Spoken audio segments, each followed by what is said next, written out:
महादेव शम्भो गिरीश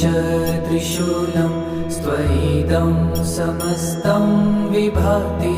तयस्मात् शिवदान्यथा दैवतं नाभिजाने शिवोऽहं शिवोऽहं शिवोऽहं शिवोऽहम्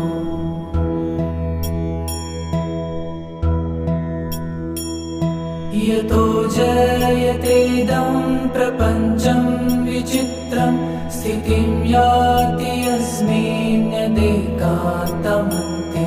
सकर्मादिहीनं स्वयं ज्योतिरात्मा शिवोऽहं शिवोऽहं शिवोऽहं शिवोऽहम्